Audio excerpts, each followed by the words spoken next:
To register for the Meezan Bank Foreign Exchange Cases portal, visit your nearest Meezan Bank branch. Your details will be uploaded into the bank system and you will receive an automatically generated email. You have now successfully registered to the portal.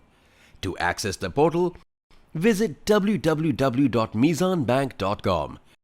Click Internet Banking Login and select eBiz Plus Login from the drop-down menu. On the user login screen, click Foreign Exchange Cases and enter your username and password and you're done. After agreeing to the terms and conditions, click on Digital Workflow, Process Setup and then Case Submission on the panel on the left. Then select your department, case category, case type, case title and your region. Once you have made these selections, a case detail form will appear on the screen. Carefully enter all the data in the required fields.